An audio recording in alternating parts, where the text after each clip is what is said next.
मैं इस टॉ इस टॉपिक को आगे बरकरार रखना चाहूँगा। तो हम पढ़ रहे थे कि लर्नर लाइसेंस होता क्या है। तो लर्नर्स लाइसेंस वो होता है कि अभी सपोज हम कोई गाड़ी सीखना चाहते हैं, सपोज एक मोटर व्हीकल। तो वो गाड़ी सीखने के लिए भी हमें लाइसेंस की जरूरत पड़ता है।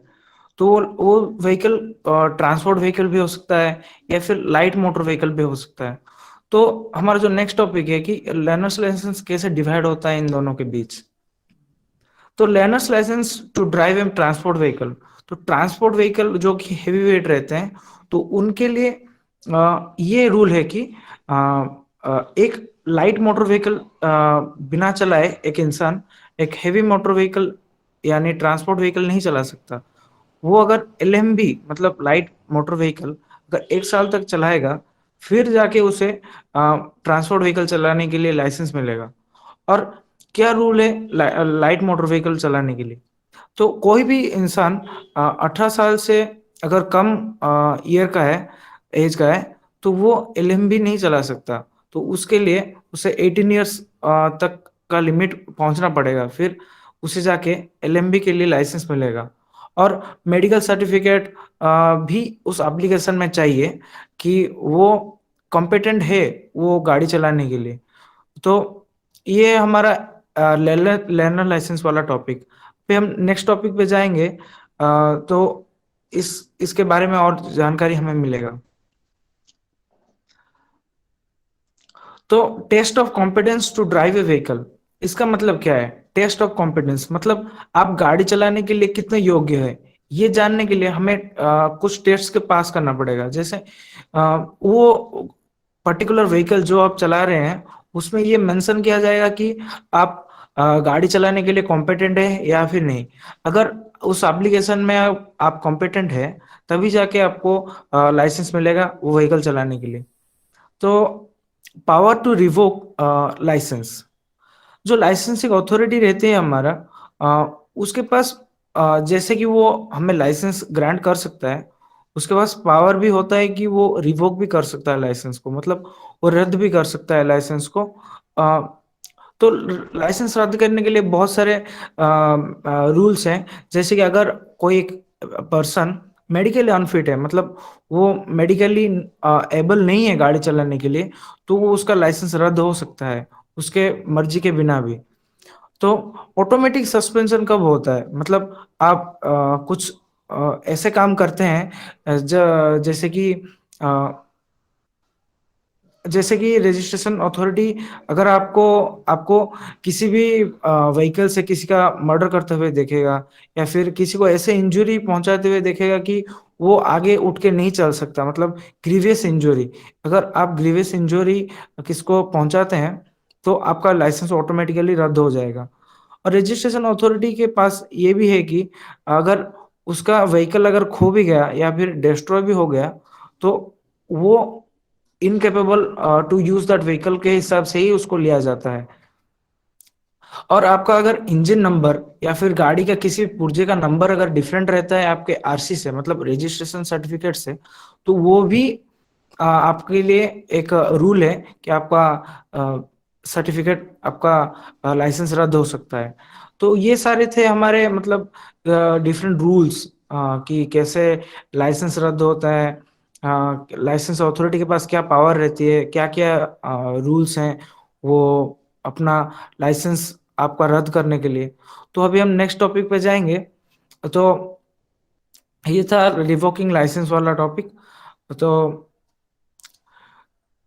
तो अब हम देखेंगे कि लाइसेंसिंग अथॉरिटी के पास कंडीशंस क्या क्या है, मतलब एक लाइसेंसिंग अथॉरिटी अगर देखेगी क्या क्या अपना वो अपना रूल्स देखेगी कि कैसे हम लाइसेंस रद्द करेगी। तो हैबिचुअल क्रिमिनल, इसका मतलब ये है कि अगर एक पर्सन अपने गाड़ी से मतलब एक से ज्यादा बार अगर वो अपने गाड़ी से किसी का मतलब मर्डर किया होगा या फिर कोई क्रिमिनल काम किया होगा, तो उसका लाइसेंस रद्द हो जाएगा। तो दूसरा है ड्रंकर्स, मतलब आप अगर शराब पी के गाड़ी चलाएंगे, तो वो भी एक रूल है आपका लाइसेंस रद्द करने के लिए। तीसरा जो है एडिक्टेड टू नार्कोटिक ड्रग्स और साइकोट्रिक ड्रग्स, मतलब आप अगर ड्रग्स के यूज में है, वो अगर डिटेक्ट कर लेता है अथॉरिटी, तो आपका लाइसेंस वो आराम से रद्द कर सकता है। तो दूसरा जो है वो है having used motor vehicle in commissioning of offence, मतलब कोई ऑफेंस मतलब कोई क्राइम क्राइम करने के लिए अगर आप व्हीकल यूज करते हैं, तो वो आप अगर पकड़ा जाते हैं तो आपका लाइसेंस रद्द हो जाएगा। एनी फ्रॉड और मिस रिप्रेजेंटेशन, फ्रॉड केसेस और मिस रिप्रेजेंटेशन के केसेस में भी आपका लाइसेंस रद्द हो सकता है। मतलब आप सपोज एक पर्सन को एक पर्सन के राइट्स को अगर आप कोई अपने व्हीकल से अगर उसका राइट्स को ब्रेक करते हैं, या फिर अपने व्हीकल से आप कुछ ऐसा काम करते हैं कि जैसे कि दूसरा पर्सन को तकलीफ होता है, तो आपका लाइसेंस उसमें भी रद्द हो सकता है।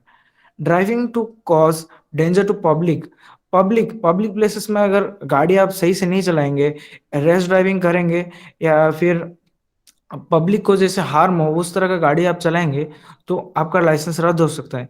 और हमारा जो लास्ट पॉइंट है वो है एग्री टू एग्रीबल टू, मतलब एक पर्सन अगर 18 साल से कम एज का है, तो वो अगर गाड़ी चला रहा है, अगर लाइसेंस उसे किसी भी तरह अगर मिला है या फिर नहीं मिला है, तो उस केस में भी उसका लाइसेंस रद्द हो सकता है। अगर 18 साल से कम एज में उसका लाइसेंस हो भी गया है, तो उसको वो जब अथॉरिटी जब उसे पकड़ेगा, तो उसका लाइसेंस उस वक्त भी रद्द हो सकता है। तो ये सब the conditions under which licensing authority can revoke a licence. तो क्या क्या थे एक लाइसेंसिंग अथॉरिटी के पास पावर, कि वो किस तरह से अपने पावर को एक्सरसाइज करता है इन जगहों में। तो हमारा जो नेक्स्ट टॉपिक है वो duty to produce licence and certificate of registration. अभी रास्ते में अभी आप अगर गाड़ी चला के जा रहे हैं, तो जिस भी वक्त आपको लाइसेंस मांगा जाएगा अथॉरिटी के द्वारा, तो आपको लाइसेंस प्रेजेंट करना होगा उनके सामने। ये आपका एक मैंडेटरी रूल है। तो ड्राइवर कोई भी मोटर व्हीकल क्यों ना चला रहा हो, उसे जब प्रेजेंट करने के लिए कहा जाएगा लाइसेंस, तो उसे उस जगह उसको प्रेजेंट करना पड़ेगा लाइसेंस। और सर्टिफिकेट ऑफ रजिस्ट्रेशन भी दिखाना पड़ेगा कि इस दिन इस जगह उसका रजिस्ट्रेशन हुआ था गाड़ी का, और उसके पास लाइसेंस है। तो अथॉरिटीज अगर यूनिफॉर्म में है, तो उनको उनके उनके सामने उसको प्रेजेंट करना पड़ेगा अपना लाइसेंस, और उसका व्हीकल उसी वक्त रोक दिया जाएगा और उसका लाइसेंस रद्द कर दिया जाएगा। तो breaking the traffic laws will burn a hole in your pocket, ये एक सही लाइन है, क्योंकि अगर ट्रैफिक लॉस जैसे भारत में ट्रैफिक रूल्स हर दिन ब्रेक होते हैं, तो उसके लिए फाइन भी लगाया गया है रूल में। तो पहले ओल्ड फाइन्स अभी 300-400 रुपए का फाइन लगता था, लेकिन अभी ट्रैफिक एक्सीडेंट ज्यादा होने के कारण सब रिवाइज्ड फाइन्स अभी 1000 रुपए के कर दिए गए हैं। और ऑफेंस क्या क्या रहते हैं? एक्सीडिंग स्पीड लिमिट से अगर बाहर हो गाड़ी, तो उसमें आपको फाइन लगता है। रैश ड्राइविंग में भी फाइन लगता है। मोबाइल फोन अगर चला के आप गाड़ी चला रहे हैं, तब भी आपको फाइन लगता है। डेंजरस ट्रांसपोर्ट ऑफ गुड्स, अगर गुड्स वोलाटाइल हो, या फिर गुड्स कोई एक इलीगल गुड्स का सप्लाई जो हो रहा है, तो गाड़ी को जब अथॉरिटी पकड़ेगा, तो वो भी एक ऑफेंस में जाता है। और driving vehicles without insurance, insurance के बिना आप अगर गाड़ी चला रहे हैं, तब भी वो ऑफेंस ही है। तो ये सब थे कि कैसे लाइसेंस का कहाँ पे जरूरत पड़ता है, सर्टिफिकेट ऑफ रजिस्ट्रेशन क्यों चाहिए, अथॉरिटी को दिखाना किस लिए एसेंशियल है। तो हम जब ओनर है, एक व्हीकल का ओनर का भी रेस्पॉन्सिबिलिटीज बहुत सारा रहता है, कि आप गाड़ी सही से चला रहे हैं या नहीं, आपको गाड़ी सही से चलाना है, आपको जगह देख के गाड़ी पार करना है, बहुत सारे रूल्स है एक ओनर के लिए। तो section 5 of the motor vehicle act 1988 को ये कहा गया है कि ओनर का रेस्पॉन्सिबिलिटी है कि वो व्हीकल को कुछ कंडीशंस है जिनके अंदर ही वो गाड़ी चला सकता है। अगर उन कंडीशंस को ब्रेक करता है, वायलेट करता है, तो उसके लिए वो ऑफेंस होगा। तो कुछ टिप्स हैं या फिर कंडीशंस हैं ड्राइविंग, सेफ ड्राइविंग के लिए। अवॉइड डिस्ट्रैक्शन, आप अगर गाड़ी चला रहे हैं, तो सिर्फ आपने रास्ते पे कॉन्सेंट्रेट करें, ताकि डिस्ट्रैक्शन से बचे आप, कि मोबाइल फोन हो या फिर कोई अन्य डिस्ट्रैक्शन से बचे गाड़ी चलाते वक्त। डोंट ड्रिंक एंड ड्राइव, तो शराब पी के या फिर कुछ भी ऐसे चीज पी के मत चलाए गाड़ी कि आपका एक्सीडेंट होने के चांसेस बढ़ जाए। तो होश में रह के गाड़ी चलाएं ताकि आप सुरक्षित रह सकें। Be well rested and always stay alert. मतलब गाड़ी अगर आप चला रहे हैं तो उससे पहले आपके मन को भी शांति रहनी चाहिए और अपने शरीर को भी। अगर आप बहुत टायर्ड हैं तो गाड़ी मत चलाएं, घर में रह जाएं, या फिर कुछ समय आराम के बाद गाड़ी चलाएं ताकि आप सुरक्षित रह सकें। और प्लान करना चाहिए। अभी आप कहीं पे जा रहे हैं तो हमेशा प्लान करके निकले कि हमें इस जगह पे पहुंचना है, यहाँ से निकल के। बिना प्लान करके निकलेंगे तो रास्ते में अगर इधर उधर मोड़ लेना पड़े तब आपको ही तकलीफ होगा। तो clean your lights and Windows. तो आपके जो व्हीकल के लाइट्स हैं, रियर लाइट्स है, फ्रंट मिरर्स है, सबको क्लीन रखें ताकि कोई भी व्हीकल आता जाता साइड से आपको दिखे। और लाइट्स में जैसे इंडिकेटर हो, हेडलाइट हो, वो सबको ठीक ठाक रखें ताकि आप अपना व्हीकल और आप खुद को सुरक्षित रख सके। तो ये थे रेस्पॉन्सिबिलिटीज। ओनर का क्या रेस्पॉन्सिबिलिटीज रहते हैं, अभी हम पढ़े कि कैसे हम तो ये थे कि गाड़ी कौन कौन चला रहे हैं, ये उनके रूल्स थे, लॉस थे, हम पढ़ लिए। अभी जो रास्ते पे चल रहे हैं या फिर हम बोल सकते हैं पेडेस्ट्रियन, उन लोग का भी बहुत सारे रेस्पॉन्सिबिलिटी है, उनका भी बहुत सारे रूल्स है कि उनको भी सही तरह से चलना है। तो अभी हम देखते हैं कि रास्ते में जो भी साइड से चलते हैं उनके उनको भी एक्सीडेंट होता है, या फिर वो बाइक चलाएं या फिर बाइक ना चलाएं, तो दोनों के लिए रूल्स एक समान है। दोनों के लिए रूल्स एक जैसे ही हैं। तो पेडेस्ट्रियन का मतलब होता है कि जो लोग चलते हैं साइड रास्ते पे, और व्हील चेयर में भी आप देख सकते हैं जो लोग जाते हैं उनको भी पेडेस्ट्रियन के हिसाब से लिया जाता है। तो Indian law under the motor vehicle act और 1988 और अदर एक्ट्स भी ये कहे गए कि आप फुटपाथ में गाड़ी नहीं चला सकते। आप सिर्फ रोड पे ही गाड़ी चला सकते हैं। फुटपाथ में सिर्फ पेडेस्ट्रियंस को ही अलाउ किया गया है चलने के लिए, और उनके लिए वो एक पर्टिकुलर स्पेस है जहाँ पे वो घूम फिर सकते हैं बिना किसी दिक्कत के। तो the penal code 1860 under section 279(1) और 304 punishment for culpable homicide not accounting to murder, और सेक्शन 336 और 2 337 और 338 प्रोटेक्ट करता है पब्लिक को। और वो पब्लिक के अंडर जाते हैं पेडेस्ट्रियंस, और अगेंस्ट रैश ड्राइविंग और नेग्लिजेंस बाय मोटरिस्ट। तो इतने सारे एक्ट्स के अंदर ये कहा गया कि वो प्रोटेक्ट करते हैं पब्लिक को, जिनके अंदर मेनली जाते हैं पेडेस्ट्रियंस जो चल के जाते हैं, उनको प्रोटेक्ट करने के लिए इतने एक्ट्स किए गए हैं। और the motor vehicle act 1988 section 7 to 38 talks about penalizing the motorist. मतलब अगर वो मोटरिस्ट अगर अपना रूल्स ब्रेक करते हैं तो इन एक्ट्स के तहत उनको दंड मिलेगा। तो ये थे लॉस रिलेटेड टू पेडेस्ट्रियन। और अभी हम आगे जानेंगे कि कैसे और लॉस है पेडेस्ट्रियन के लिए, कैसे करके वो कंट्रोल कर सकते हैं अपने आप को एक्सीडेंट से।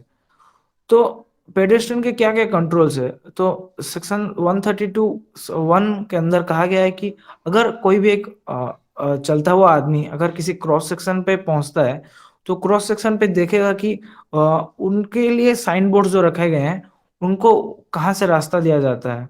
तो उस हिसाब से वो लोग अपना रास्ता देख के क्रॉसिंग करेंगे, जेब्रा क्रॉसिंग हो या फिर क्रॉसवॉक में हो या फिर जहां भी। अगर सबसेक्शन 2 में ये कहा गया है कि अगर अभी इंटरसेक्शन के अलावा और कोई जगह पे अगर पेडेस्ट्रियन अगर चलता है तो ये देखेगा कि ट्रैफिक कंट्रोल सिग्नल कहाँ से कहाँ तक जाता है। तो ट्रैफिक कंट्रोल सिग्नल देख के वो अपना रास्ता देखेगा और अपना रास्ता वो खुद उस डायरेक्शन में चलेगा ताकि वो दूसरे व्हीकल से सेफ रहे और खुद को सेफ रखे। तो पेडेस्ट्रियन कंट्रोल्स के 2 सेक्शन सब सेक्शन हम पढ़े, और अभी आगे जाके हम पढ़ेंगे कि और क्या क्या पेडेस्ट्रियंस के लिए रूल्स हैं कि कैसे वो लोग अपने आप को सेफ रखते हैं। तो पेडेस्ट्रियन के लिए खतरा तो रहता ही है। तो तीसरा सबसेक्शन में ये कहा गया है कि तो देखे और यहाँ पे मत चले। तो ये 2 वर्ड्स हैं जिनके लिए जिनको देख के पेडेस्ट्रियंस हमेशा सतर्क रहना चाहिए कि उनको उनको साइन बोर्ड्स अपना हमेशा देखना चाहिए कि क्या लिखा गया है। क्या हमें चलने के लिए साइन बोर्ड है तो वो चलेंगे, रुकने के लिए कहा गया है तो वो रुकेंगे। तो ये दो इम्पोर्टेंट वर्ड्स हैं जो कि उनको हमेशा दिमाग में रखना चाहिए कहीं भी अगर वो जाते हैं। तो he must proceed to this sidewalk as quickly as possible. अगर सपोज रास्ते में वो जा रहा है तो ट्रैफिक आ रहा है, तो जितना जल्दी हो सके वो अपने साइड वॉक में चले जाए। तो ये सब देख के उसको ट्रैफिक के सिग्नल्स को देख के अपना रास्ता देखना होगा। और पेडेस्ट्रियन कंट्रोल्ड सिग्नल, तो पेडेस्ट्रियंस के लिए सिग्नल भी बहुत सारे बनाया गया है कि ट्रैफिक कंट्रोल सिग्नल उनके लिए स्पेसिफिकली अभी बनाया गया है ताकि उनको इंस्ट्रक्शन मिल सके कि क्या करना चाहिए कि इंटरसेक्शन में और एक मार्क्ड जगह में या फिर अनमार्क्ड क्रॉसवॉक में भी उसके लिए क्या क्या जरूरी है, कैसे वो अपना रास्ता ढूंढेगा, और इंटरसेक्शन में भी वो मार्क क्रॉसवॉक पे कैसे चल सकेगा। उसके लिए उनके लिए ट्रैफिक सिग्नल्स प्रोवाइड किए हैं जो कि हम ट्रैफिक सिग्नल्स में आगे जाके पढ़ेंगे कि सिग्नल्स कैसे रहते हैं। और ये है पेडेस्ट्रियन के लिए रूल्स कि पेडेस्ट्रियंस ऐसे अपने आप को सुरक्षित रख सकते हैं। तो नेक्स्ट टॉपिक में हम जाएंगे तो वही देखेंगे कि डिसेबिलिटीज पर्सन, मतलब अभी कोई एक पर्सन डिसेबल्ड है तो वो अगर व्हील चेयर में जा रहा है तो उसके लिए क्या क्या रूल्स हैं। तो under the person with disabilities act 1955, तो डिसेबिलिटीज पर्सन के लिए भी इक्वल अपॉर्चुनिटीज है और इक्वल राइट्स है, और वो भी फुली पार्टिसिपेट कर सकते हैं हर जगह, तो हर जगह घूम फिर सकते हैं। लेकिन गवर्नमेंट उनके लिए स्पेशल प्रोविजंस बनाया है, जैसे कि ट्रैफिक लॉस सिग्नल्स पे उनके लिए ऑडिटरी सिग्नल्स का इंतजाम किया गया है ताकि वो सुन सके और सुन के अपना रास्ता देख सके। या फिर जेब्रा क्रॉसिंग पे भी उनके लिए कुछ इंतजाम किया गया है, जैसे कि वो जान सके कि हाँ इस रास्ते पे हमारे लिए सेफ्टी है और इस रास्ते पे हम जा सके। और पेमेंट्स ही उनके लिए बनाया गया है, स्लोप्स बनाए गए हैं पेमेंट्स में, जैसे कि वो आराम से अपने व्हील चेयर में नीचे चल सके और पेमेंट के ऊपर भी उठ सकते हैं। तो और कई जगह पे भी उस उनके लिए वार्निंग सिग्नल्स में भी उनके लिए ध्यान दिया गया है ताकि वो अपने रास्ता खुद देख के चल सके आगे जाके कि यहाँ पे डेंजर है, यहाँ पे डेंजर नहीं है। तो ये थे रूल्स फॉर डिसेबिलिटीज पर्सन। तो हमारा नेक्स्ट टॉपिक है traffic and road safety issues.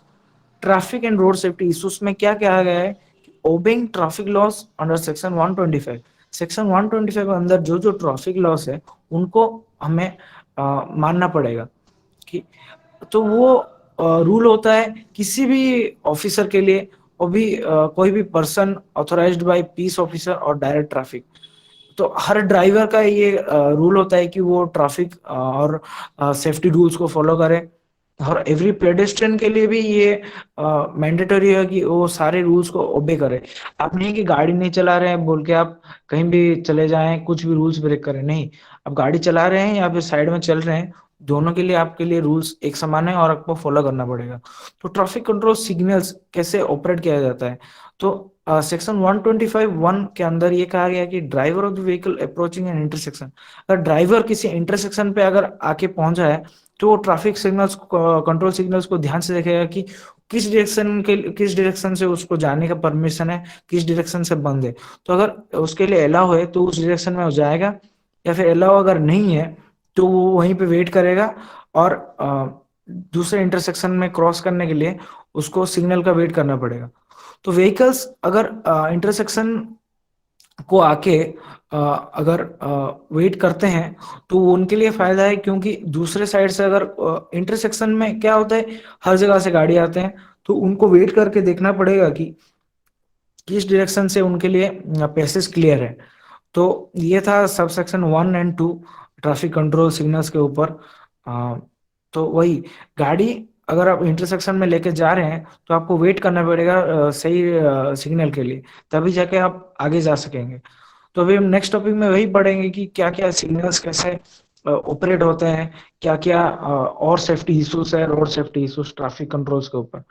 तो ट्रैफिक कंट्रोल सिग्नल्स आते हैं सेक्शन 126 के अंदर। तो ट्रैफिक जो रहता है वो एक बहुत ही वास्ट टास्क रहता है।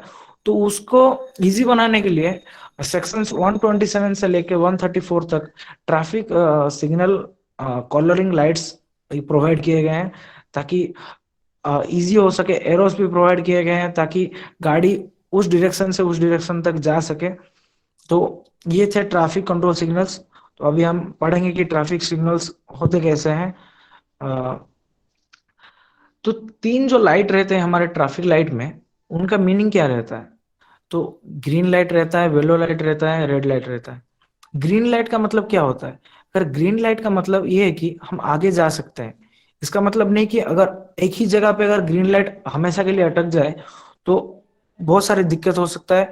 क्योंकि अगर ग्रीन लाइट हमेशा के लिए एक जगह पे रुक गया तो ड्राइवर जो कि ग्रीन लाइट को फेस कर रहा है वो सोचेगा कि उसके लिए रास्ता क्लियर है और आगे बढ़ जाएगा, वो राइट टर्न लेफ्ट टर्न नहीं देखेगा।